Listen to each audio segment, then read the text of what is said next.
ஆண்டவருடைய ஆவி என்மேல் உள்ளது, ஏனெனில் அவர் எனக்கு அருள் பொழிவு செய்துள்ளார்.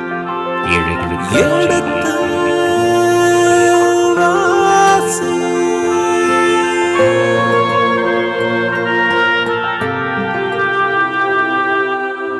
எடுத்து வாசி.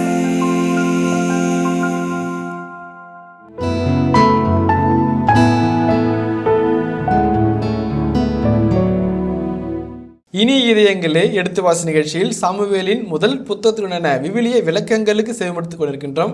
கடந்த பகுதியின் தொடர்ச்சியை இன்று தொடங்குவோம். வாருங்கள் நிகழ்ச்சிகள் செல்வோம். உங்கள் சார்பாக தந்தை அவர்களுக்கு வணக்கம் சொல்லி நிகழ்ச்சியை தொடங்குவோம். வணக்கம் தந்தை அவர்களே.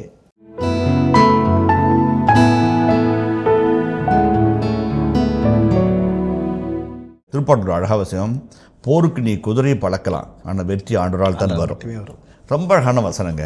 போருக்கு நீ குதிரை வளர்க்கலாம், அரேபியாவிலேருந்து இம்போர்ட் பண்ணலாம், சாலமோன்ட்டு தரகு பேசலாம், அல்லது வந்து மெகிடோவில் வந்து நீ பயிற்சி கொடுக்கலாம். நத்திங் டூயிங், வெற்றி கடவுளால் தான் வரும். இன்னொரு வசனம், அழகான வசனம், பச்சிலையோ களிம்போ உன்னை குணப்படுத்த ஆண்டவர் தம் வார்த்தையை விடுத்து உன்னை குணப்படுத்தினார். அதான் when we find the solution in the Lord, when we find the எனக்கு ஒரே ஒரு ஆசிரியர் வந்து ஆங்கில எழுத்தாளர் வந்து ரொம்ப பிடிக்கும். அவருடைய எழுத்துக்கள், அவருடைய இதெல்லாம் வந்து விழியதில் வந்து ரொம்ப நேசி படிப்பேன். எங்கே அப்படியே தேடிக்கிட்டே இருக்கேன். அப்படி புதுசாக ஆர்டிக்கல் போட்டுக்கிறான்னு படுவேன். ஒரு கட்டத்தில் ஒரு வார்த்தை சொன்னார், இந்த சீராக்கின் ஞானம் அல்லது வந்து சாலமோனினுடைய பழமொழிகள் இதெல்லாம் வந்து இன்றைய காலகட்டத்துக்கு உதவாது, இட்ஸ் அவுடேட்டட்னு எழுதினார். ஏன்னா பெண்கள் முன்னேற்றம், பெண்களுடைய விடுதலை, பெண்களுடைய இது கருத்திலே கொள்ளலை. இன்று வாழ்கிற அமெரிக்க பெண்களுக்கும் ஜெர்மனிய பெண்களுக்கும் இந்த விவிலிய பெண்களுக்கும் 200-300 வருஷம் வச்சா கூட எட்டாதுன்னு எழுதினார். அன்னைக்கு விட்ட ஒரு புத்தகத்தை எப்போ அவர் வந்து இறை வார்த்தை பொருந்தாதுன்னு நினைச்சார் பாருங்க, அப்போ வந்து is useless. he did not find the real meaning of the text. அப்போ வந்து அறிவில் தான் இவ்வளோ பேசினாரோ அப்படின்னு நினச்சிக்கிட்டேன். எதுக்கு சொல்ல வரேன் அப்படின்னாக்க, நம்முடைய அறிவை தாண்டி, ஞானத்தை தாண்டி, புத்தியை தாண்டி, திறமையை தாண்டி, தொழில் நுணுக்கங்களை தாண்டி, அல்லது வந்து வழியாக பாரம்பரியமாக கொடுக்கப்பட்ட அந்த வெற்றியின் மகத்துவங்களை தாண்டி ஆண்டவர் முன்னிறுத்தணும். அதான் ஒரு சிஸ்டர் வந்து அந்த மொபைலில் டிபி வைப்பாங்கள வச்சுருக்காங்க, he is my first and he is my பெஸ்ட்னு எழுதியிருந்தாங்க. எவ்வளோ அழகான வார்த்தை பாருங்கள். அவங்க நிறைய நல்லா படித்தவங்க, நிறைய திறமைசாலி, அருமையான போர்க்குணத்தோட நீதிக்காக பெண்ணன் வைத்திருக்கிறதுனா அவங்க குரல் கொடுக்குறாங்க. ஆனால் he is the first and the best. உன்னுடைய எல்லா உள்நோக்கத்துக்கும் காரணமும் மூலக்காரணமும் பொருளும் ஆண்டவர் தான்.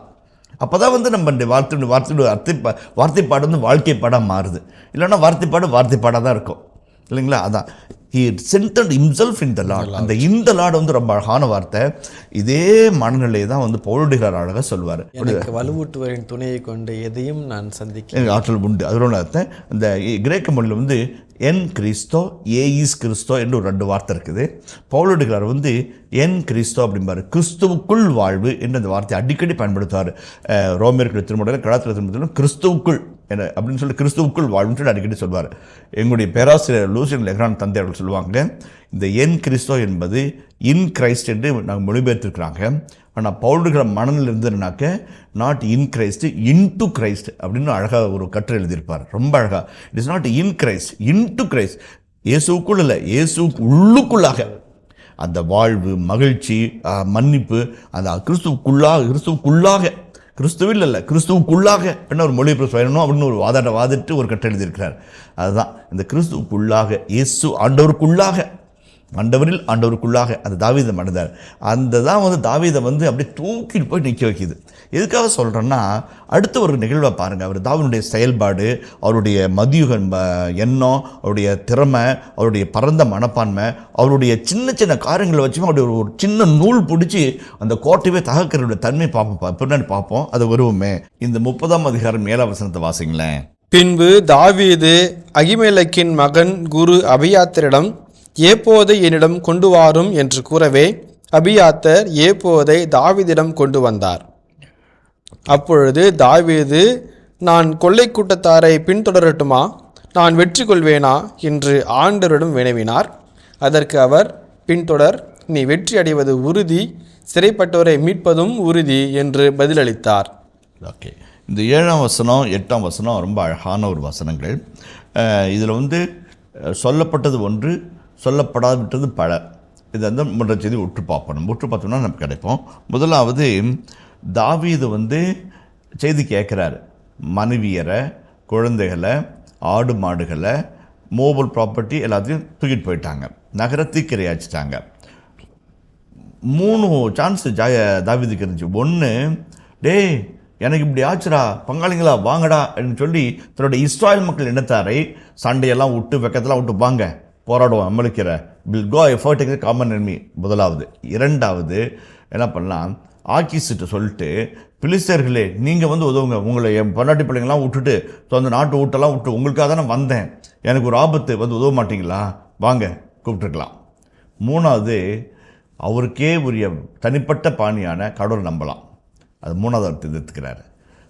அவருடைய பார்வையில் அமலுக்கிற அடிக்கிறதுக்கு 3 வகையான இருந்தாலும் அவர் எது இருந்தார், அவருடைய வலிமை ஆண்டவர் இருந்ததுனால் அவர் என்ன சொல்கிறாரு, அகிமெலேக்கினுடைய மகன் அபியாத்தர் குருவாக இருக்கிறாரு. அந்த கல்டிக் சாங்சுவரியில் பலி ஒப்புடுகின்ற திருத்தலத்தில் குருவாக்குறாரு. எப்போது எடுத்துகிட்டு வா. எப்போதுன்னா என்ன, ஒரு தலைமை குருவோ அல்லது பலி நிறைவேற்றுகின்ற குருவோ தன்னுடைய திருவுடையிலே அமைந்திருக்கிற ஒரு மார்பு பட்டயம், அந்த பட்டயத்தில் பல்வேறு விதமான கற்கள் பதிக்கப்பட்டிருக்கும். அந்த கற்களுக்கு இடையே வந்து ஒரு எப்போது என்கின்ற ஒரு கருப்பொருள் இருக்கும். அதை வந்து இந்த நம்ம ஊரில் இருக்கிற தாயக்கட்டை மாதிரி சொல்லுவாங்க. அதை ஆண்டுமாக ஜெபித்து அருள் பெற்றவர் ஆவியால் நிரம்பி அந்த திருவுளச் சீட்டை ஆண்டுமாக போடுவார். அதில் உண்டு, இல்லை, ஆம், இல்லை அல்லது பதில் இல்லை என்று 3 விதமான விடைகள் இருப்பதாக பல்வேறு விதமான அண்மை தொன்மை கிழக்கு நாடுகளில் செய்திகள் நமக்கு வருது. அந்த எப்போது கொண்டு வா, I will enquire the Lord. நான் ஆண்டவரை பார்த்து கேட்பேன், ஆண்டவரே இப்படிலாம் எடுத்துகிட்டு போயிட்டாங்களே, நான் போனால் நான் வெற்றி பெற முடியுமா, நானும் என்னையும் எழுந்துருவனோ, என்ன ஆகும் சொல்லுங்கள் என்று ஆண்டுடைய திருவுளத்தை தெரிவதற்காக 2000-3000 ஆண்டுகளுக்கு முன்பாக இருக்கிற அண்மை தொன்மை கிழக்கு நாடுகளில் சின்ன சின்ன குட்டி நாடுகள் இருக்கிற பழக்க வழக்கங்கள் ஒன்றாகிய அதே பழக்கத்தை தான் இஸ்ரேல் மக்களுக்கு இருந்துச்சு. திருவுளச்சீட்டு போட்டு பார்ப்போம் இது யாருக்கு வரும் என்று பார்த்து அவருடைய ஆடையின் மீது சீட்டு போட்டார்கள். திருத்தூர்களில் யூதாஸுக்கு பதிலாக இருக்கிற மத்தியாவை தேர்ந்தெடுக்கும் முன்பாக திருவுளச்சீட்டு போடுகிறார்கள். அதே மாதிரி ஜக்கரியாவின் பெயருக்கு திருவுளச்சீட்டு அவர் மீது விடவே அவர் ஆலயத்தில் சென்று பணிபுரிய வாய்ப்பு கிடைத்தது. இப்படி திருவுளச்சீட்டு என்பது அவருடைய வாழ்க்கை நிகழ்வு ஒன்றான இருந்தது. அதை வந்து தாவீது மேற்கொள்கிறார். அது குருவின் முன்னிலையில் குருத்துவ பணி நிலையில் இருக்கிற அடியாரிடம் வழியாக குருத்துவ பணி பொருட்களாகி எப்போதை வைத்து அவர் செயல்படுகிறார். ரொம்ப அழகான ஒரு காட்சி. விடுதலை பயணங்கள் 28ஆம் அதிகாரம் 28ஆம் வசனத்தை வாசிப்போமே. பின்னர் மார்பு பட்டையின் வளையங்களை ஏப்போதின் வளையங்களோடு நீல நாடாவால் இணைத்து கட்டு. இவ்வாறு மார்பு பட்டை ஏப்போதின் பின்னல் அழகுக்கு கச்சையிலிருந்து அகலாமலும் ஏப்போதின் மேல் படிந்தும் நிற்கும். ஆரோன் திருத்தலத்திற்கு செல்கையில் தீர்ப்பு கூறும் மார்பு பட்டையின் மேலுள்ள இஸ்ரேல் புதர்வல் பெயர்களை தம் நெஞ்சின் மேல் தாங்கி நிற்பான். இதுகாரம் இந்த பகுதியில் சொல்லப்பட்ட செய்தியில் பார்ப்போம். சொல்லப்படாத ஒரு அழகான செய்தி இதோடு நயமாக சொல்லப்பட்டிருக்கிறது. அதை வாசிக்கணும்னாக்க தாவீது எப்போதை கொண்டு வர சொல்லி அகிமெலேக்கினுடைய மகனாகிய அபியாத்திரன் வழியாக இறைவனுடைய திருவுளத்தை கேட்கிறார். சவுலும் கேட்டார். எப்படி கேட்டார், யார்கிட்ட கேட்டார்? அதில் தான் வந்து சவுலுக்கும் தாவீதுக்கும் இடையே இருக்கிற விசுவாச இடைவெளி அழகாக பார்க்குறோம்.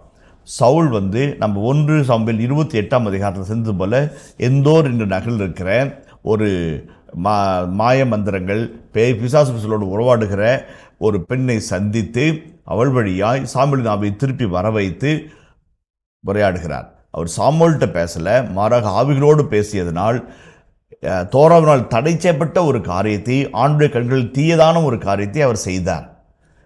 1 குறிப்பேடில் இதுக்கு என்ன தண்டனை என்றும் நாம் பார்க்கிறோம். அதை வாசிப்போம். 1 குறிப்பேடு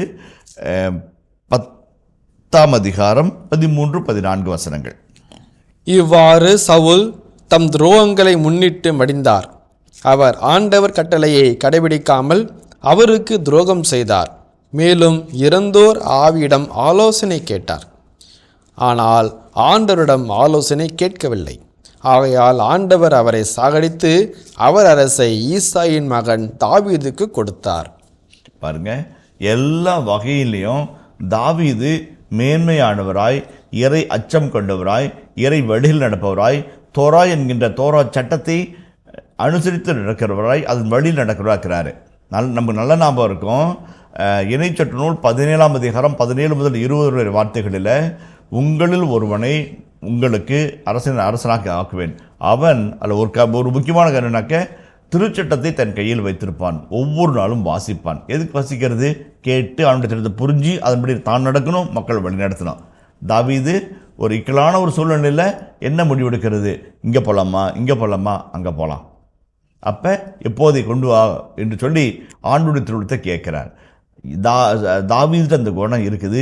அறிவிலும் அல்லது அனுபவத்திலும் அல்லது வயதிலும் இளையவர். ஆனால் அறிவிலும் வயதிலும் அனுபவத்திலும் உயர்ந்தவர் சவுல். அவருக்கு அந்த மனசு வரல, அந்த எண்ணம் இல்லை. அவரை கேட்கலாம், இவரை கேட்கலாம், இறந்தவங்களை கேட்கலாம், உயிரோடவங்களை கேட்கலாம், பலவான கேட்கலாம், அப்படிலாம் போகிறாரே ஒழிய ஆண்டவரை கேட்கணும் அப்படின்னு கேட்கல. முதலாவது. இரண்டாவது, சட்டத்தை கடைபிடிக்கும் போக்கிலே தாவீது பல வகைகளில் சவுலை விஞ்சி நிற்கிறார். இரண்டாவது. மூன்றாவது, ஆண்டவரே என் பலன், என் பலவீன நாட்களில் ஆண்டவர் நான் கூவி அழைத்தேன், அவர் எனக்கு உதவி செய்வார். திக்கற்றவன் கூவி அழைக்க ஆண்டவருக்குள்ளே கேட்டார் பைபிள் இருக்கு இல்லைங்களா? அந்த திக்கற்றவன் நான் ஆண்டவருக்கு அழைப்பேன், அவர் பதில் கொடுப்பார் என்று அந்த வாக்குறுதியை நம்பினார்.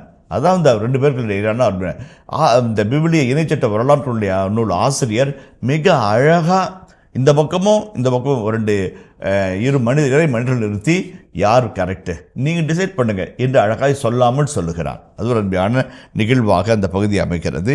அது வந்து ஆலோசனை கேட்டார். ஆகையால் அவர் ஆண்டோடும் ஆலோசனை கேட்கவில்லை. ஒன்று, ஆண்டவர் அவரை சாகடித்து, அந்த ஒன்று குறிப்பிடல தானே சொல்கிறோம், பாவத்தின் சம்பளம் மரணம் இல்லைங்களா? அப்போ அவர் பாவம் செய்தார், ஆண்டவரை வேண்டாம் என்றார், ஆண்டோடைய திருவுளம் வேண்டாம் என்றார், ஆண்டோடைய திருவுளத்தை ஆண்டவரை தவிர வேறிடமிருந்து நான் பெற்றுக்கொள்வேன் என்று நம்பினார். அப்போ தன் நம்பிக்கையெல்லாம் ஆண்டவர் மீது வைக்கிறவன் பெரு பெற்றவன், தன் நம்பிக்கையெல்லாம் ஆண்டவர் மீது வைக்காதவன் சபிக்கப்பட்டவன் அல்லவா? அப்போ சவுல் சபிக்கப்படுகிறார், ஆண்டவரை தண்டித்தார், சாகடிக்கிறார். அதான் ஒரு முக்கியம். இப்போ அது அடுத்த வசனம் பாருங்களேன், 14 வசனத்தை ஒரே ஒரு வாசிப்போமே. ஆனால் ஆண்டவரிடம் ஆலோசனை கேட்கவில்லை, ஆகையால் ஆண்டவர் அவரை சாகடித்து அவர் அரசை ஈசாயின் மகன் தாவீதுக்கு கொடுத்தார். அவரை சாகடித்து அவர் அரசை ஈசாயின் மகன் தாவீதுக்கு கொடுத்தார். ரொம்ப அழகான வார்த்தையாக இருக்குது.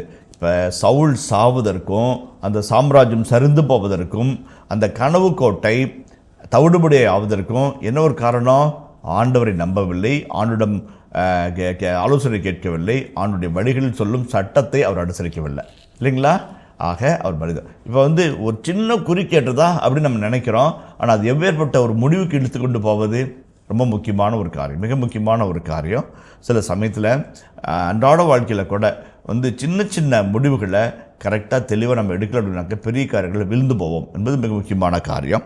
இந்த இடத்துல கடவுளுடைய கட்டளை கடைபிடிக்கல. அப்போ 3 வகையில் தாவீது சவுலை விஞ்சிருக்கிறார். 1, ஆண்டவரை சார்ந்து வாழ்கிறார், ஆண்டவரின் கட்டளை அனுசரித்து வாழ்கிறார். 3வது, ஆண்டவரால் எல்லாம் முடியும், நாம் முடியாது நினைத்தாலும் அவரால் முடியும் என்று நம்புகிறார். இந்த 3 காரியங்களும் சவுலை விட தாவீது தனித்து இருப்பதற்கு காரணங்களாக அமைக்கிறது. நம்ம இப்போ இந்த முதல் பகுதி நம்ம முடிப்போம். இதில் வந்து இன்னும் 2 செய்திகள் இருக்குது. கேள்வி கேட்கல ரொம்ப அழகாக கேட்குறாரு. நான் கொள்ளை கூட்டத்தாரை பின் தொடரட்டுமா, நான் வெற்றி கொள்வேனா கேட்குறாரு. ரொம்ப தாவீது பாருங்க, ரொம்ப கிளியர். தொடர்ந்து போட்டா போ, அப்படி ஓகே போகலாம். வெற்றி பெறுவேனா, என்னுடைய நோக்கமும் என்னுடைய இதுவும். ராபின் சர்மா தன்னுடைய புத்தகத்தில் அழகாக சொல்வார், மங்கு சோடு ஃபெராரின்ற புக்கில் ரொம்ப அழகாக சொல்வார், have a end in the beginning பார். உங்கள் மனசில் எப்படி இதை முடிக்க போகிறீங்கன்றதை ஆரம்பிக்கல நினச்சிக்கங்க. அப்போ தான் வந்து எண்ணியது எண்ணியாங்கு நடக்கும். அப்படி இல்லைன்னா எண்ணியது அங்கே எண்ணப்படாமையும் விட்டு போயிடும். ரொம்ப அழகான ஒரு கருத்து. தாவீது ஆண்டவரை பார்த்து கேட்குறாரு, எவ்வளோ அழகாக கேட்குறாரு, ஆண்டவரே அந்த கொள்ளையடிகளை பின் திறந்து போகட்டுமா? அடுத்த கேள்வி, நான் வெற்றி பெறுவேனா? தாவீதனுடைய இந்த 2 கேள்விகளும் ஒரு அழகான ஜெபம் மனநிலைமைக்கு எடுத்து கிடைக்குது. நம்முடைய ஜெபங்கள் திட்டமும் தெளிவுமாய் இருக்க வேண்டும். இப்போ நான் உங்கள்கிட்ட போய் I think I love you work அவுட்டே ஆகாது. ஐ லவ் யூன்னா ஐ லவ் யூ தான், ஐ ஹேட் யூனா I hate you. Clarity matters a lot. That talks about your conviction. உங்களுடைய மனத்தின்மையை, மனனுடைய நுட்பத்தை உங்களுடைய வார்த்தைகள் சொல்லுது.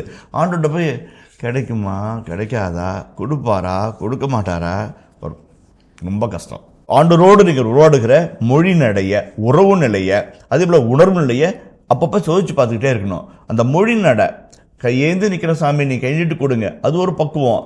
கொடுங்கப்பா ப்ளீஸ், ஒரு குழந்தைத்தனமான ஒன்று. கொடுங்க, நீங்கள் கொடுக்கலாம், யார் கொடுப்பா? ஒரு மனைவியிட அந்த ஒவ்வொரு அந்த வார்த்தைக்கும் ஒரு அழகும் ஒரு நயமும் இருக்குது. அப்போ டோனி டிமுல்லா சொல்லும்போது அழகாக சொல்லுவார், எந்த விதமான வார்த்தைகளில் ஆண்டவரை நீங்கள் துதிக்கிறீர்கள், ஜெபிக்கிறீர்கள், எந்த விதமான உறவு நிலையில் அவரை கொடுப்பவரா, அவர் ஒரு எஜமானனா, அல்லது ஒரு ஆசிரியரா, ஒரு தோழரா, ஒரு நண்பரா, ஒரு காதலரா, ஒரு அப்பாவா, ஒரு அம்மாவா, ஒரு ஆயனா, பல வகையில் இருக்குது. நீங்கள் அவரை யாராக பார்க்குறீங்க? அப்படியே கசமுசான்னு மிஸ்ஸுன்னு பார்க்குற மாதிரி பார்க்கக்கூடாது, இல்லைங்களா? அது ரொம்ப ரொம்ப முக்கியம். தாகூர் நான் சொன்னான்னு தெரியல, தாகூர் ஃபுட்பால் நல்லா விளையாடுவார். ஆனால் அவர் தூக்கி கோல் போஸ்ட்டில் போட்டுருவாங்க.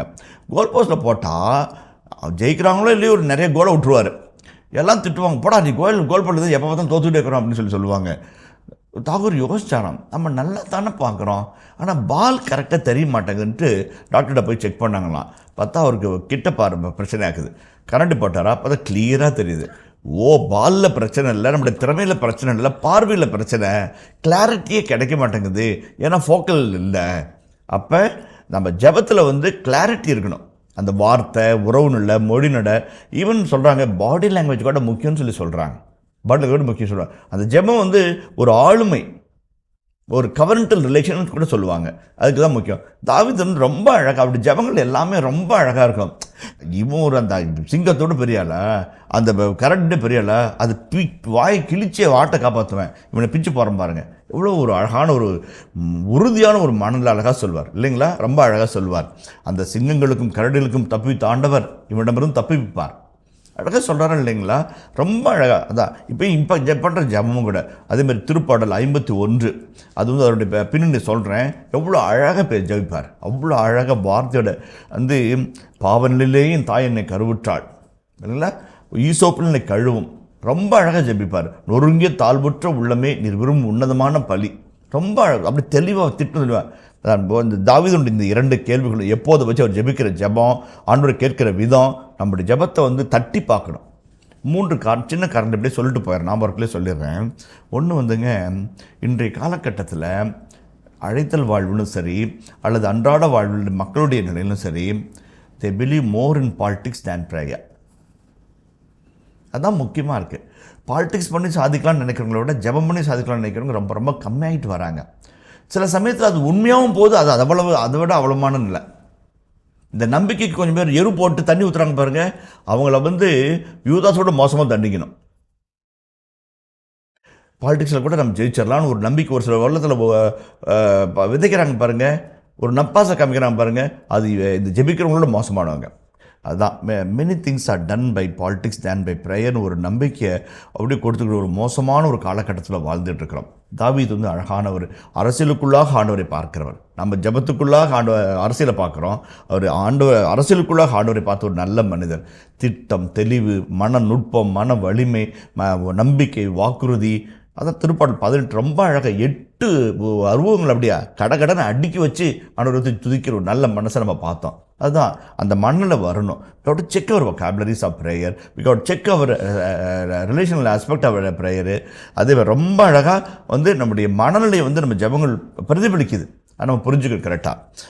அந்த ஒரு கருத்தை நான் சொல்லணும்னு நினச்சேன். அடுத்து பாருங்கள், அவனுடைய வார்த்தை வாசிங்களேன். பின்தொடர், நீ வெற்றி அடைவது உறுதி, சிறைப்பட்டோரை மீட்பதும் உறுதி என்று பதிலளித்தார். 3 வகையான வாக்கிய அமைப்புகளை எபிரேய மொழியில் பயன்படுத்துகிறாங்க ஆண்டோடைய வார்த்தைகளை. ஒன்று இண்டிகேட்டிவ், இன்னொன்று இம்பரேட்டிவ், 3வது சப்ஜங்டிவ், 4வது ஆப்டேட்டிவ் என்று 4 வகையான ஆங்கில இலக்கிய வகைகளை பற்றி கடவுள் பேச வச்சு சொல்லுவாங்க. இண்டிகேட்டிவ் என்றால் நான் சாப்பிட்டேன், வாக்கிய அமைப்பு, சாதாரண வாக்கியம், இயல்பு நிலை வாக்கியங்கள், கட்டளை வாக்கியங்கள். இம்பரேட்டிவ், அஞ்சாது அல்திரனா ஃபியர் நாட், அது டு நாட் ஃபியர் கூட இல்லை, ஃபியர் நாட், அப்படி நிமிர்ந்து நிற்கணும், துணிஞ்சு நிற்கணும். போ, ஏன் நான் உன்னோடு இருக்கிறேன், மோயிஸ்னோடு இருந்தது போல் உன்னோடும் இருப்பேன். 5வது திடம்கொள் வீறுகொள், கவலைப்படாது, நான் உன்னோடு இருக்கிறேன், இதோ உனக்கு முன்பாய் என்னுடைய சமூகம் போகும்.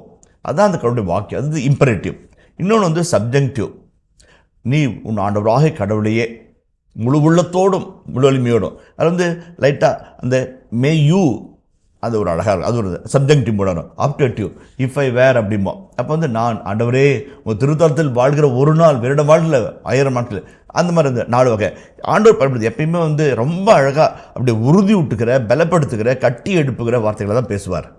நம்மளை வந்து வளவலா கொலகொலா அப்படி கழுரும் இல்லை நல்லூரும் மீனா பதில் இல்லைன்னு சொல்கிற மாதிரி நல்லா இருக்காது. தெளிவாக சொல்வார். பின்தொடர், உறுதி வெற்றி பெறுவது, நீ மீட்டெடுப்பது உறுதி. ரொம்ப அழகான வார்த்தை. அதாவது நிறைய இடத்துல நிறைய வசனம் சொல்லுவாங்க. பகவத்கீதையில் ஒரு கீதை ரொம்ப அழகான கீதை இருக்குது. என்னென்னாக்க ஒரு வசனம் இருக்குது. என்னென்னாக்க யார் யார் என்னை எந்தெந்த கோணங்களில் சந்திக்க வருவார்களோ அவருடைய அந்தந்த கோணத்தில் நான் சந்திப்பேன்னு சொல்கிறேன் அப்படின்னு ஒரு ஸ்லோகம் இருக்குது. அது எதுக்காக சொல்ல வரேன்னாக்க, நீ நம்பிக்கையற்று இருக்கும்போது ஆண்டவர் நம்பிக்கையின் குரலாக வருவார். நீ துணிவற்று இருக்கும்போது ஆண்டவர் வந்து உன்னை திடப்படுத்தும் தூணாய் வந்து நிற்பார். அதுதான் ரொம்ப அழகான ஒரு வாக்குது, ரொம்ப வாக்குறுதி. நமக்கு என்ன தேவையோ அதுவாக அவர் நிற்பார். அதுதான் ஆண்டவர். எல்லாமும் ஆனவர். அதனால தான் பவுலுடைய சொல்றாரு, எல்லாருக்கும் எல்லாம் ஆனேன், அவரே எனக்கு எல்லாமே ஆயிட்ட பிற்பாடு நான் யாருக்கு எல்லாம் இருந்தது என்ன தடை? அதான் அழகாக கேட்குறது. அதுதான் இது பின்தொடர், வெற்றி அடைவது உறுதி, சிறைப்பட்டோரை மீட்பது உறுதி. அழகாக சொல்றார். தாவீது என்ன சொல்றாரு கேளுங்களேன். அதனால் தாவீதும் அவருடன் இருந்த 600 பேரும் புறப்பட்டு பேசோர் என்ற ஓடைக்கு வந்தனர். களைப்படைந்தோர் அங்கேயே தங்கிவிட்டனர். எனவே தாவீது 400 பேரோடு அவர்களை பின்தொடர்ந்தார். களைப்படைந்த 200 பேர் பேசோர் ஓடையை கடக்க இயலாமல் அங்கேயே தங்கிவிட்டனர். 2 காட்சி மனதுக்குள்ளாக வருது. உங்களுக்கு நல்லா ஞாபகம் இருக்கும். கிதியோனுடைய நிகழ்வில் 30,000 பேர் அவருடைய எக்கால சத்தை கேட்டு வருவாங்க. இவ்வளோ கூட்டம் இருக்குது, நோனி தண்ணி குடிக்க வை அப்படிங்கிறாரு. ஒன்று போக சொல்லுங்கிறாரு. 10 பேர் போயிடறாங்க, மீதி பேர் இருக்கிறாங்க. அப்போது அதிகம்பா அப்படிங்கிறாரு. தண்ணி குடிக்க வை, நக்கி குடிக்கிறவன் அல்லது அள்ளி குடிக்கிறவங்களை வச்சு வகையை பிரிக்கிறார். ஏன் இவ்வளோ கொஞ்சமான வச்சு ஆண்டவர் வெற்றி கொடுத்தாருன்னு நீ நினைக்கணும். இவங்களால வந்துச்சு, அவங்களால வந்துச்சு, என் திட்டத்தினால வந்துச்சு, நத்திங் டூயிங். அதாவது அந்த காட்சி அப்படி அழகாக இது பண்ணி ஓட கூட்டம் 600 பேர் இதெல்லாம் இருக்குது. ரொம்ப அழகாக காட்சி. இதில் வந்து அழகாக இது சொல்கிறாரு. 200 பேர் அங்கே தங்கிடுறாங்க. இந்த 200 பேர் ஏன் தங்குறாங்க பின்னாடி ஒரு செய்தி இருக்குது. களைப்படைந்து தங்கிவிட்டார்கள். அதே மாதிரி 400 பேர் அவரோட தொடர்ந்து போகிறாங்க. அந்தந்த காட்சி அழகாக இருக்குது. பெசோர் ஓடையை கடக்க இயலாமல் அங்கேயே தங்கிவிட்டார்கள். அவங்களுடைய உடல் வலிமையற்ற தன்மை, சோர்ந்து போகிறது, நடக்க முடியாமல் களைப்படைந்து போகிறது, அல்லது மனதுக்குள்ள உறுதியில்லாத தன்மை கூட 200 பேர் அங்கேயே தங்கிட்டாங்க. ஆனால் அவங்க என்ன செஞ்சாங்கன்றது பிற்பாடு பார்ப்போம். கடந்து போயிட்டாங்க. இப்போ தாவீது வந்து பின்தொடர், வெற்றடைந்து உறுதி, சிறை மீட்பது உறுதி, டக்குனு ஆக்ஷனாக போயிடுறாரு இல்லைங்களா? ரொம்ப அழகான ஒரு செய்தி. இனிய இதயங்களே, எடுத்து வாசி நிகழ்ச்சியில் சாமுவேலின் முதல் புத்தகத்துடனான விவிலிய இறை வசனங்களுக்கு செவிமடுத்துக் கொண்டிருக்கின்றோம். இதன் தொடர்ச்சியை மீண்டும் அடுத்த பகுதியில் பார்ப்போம். அதுவரை இணைந்திருங்கள். இயேசுவுக்கே புகழ், இயேசுவுக்கே நன்றி, மரியே வாழ்க. போருக்கு புறப்பட்டு போயிட்டு இருக்கிற படையானது ஒரு எகிப்தினை கண்டு நிற்கிறது. 600 பேரும் அப்படி நிற்கிறாங்க. நின்றுறாங்க. என்னன்னு அவனுக்கு ஒரு 2 வசனங்கள் கொடுக்கப்பட்டிருக்கிறது. யார்? பஞ்சத்தில் அடிபட்ட ஒரு ஆள். இவங்க என்ன பண்ண, அப்பத்தை கொடுக்குறாங்க, தண்ணி குடிக்கிறாங்க. இவர் வந்து அவரு டேபிள்லேருந்து அப்பத்தையும் இதையும் கொடுக்குறாரு, திராட்சை அடைகளையும் கொடுக்குறாரு. அவங்க சாப்பிட்றான். அடுத்ததான் ஒரு ட்விஸ்ட்டு வருது.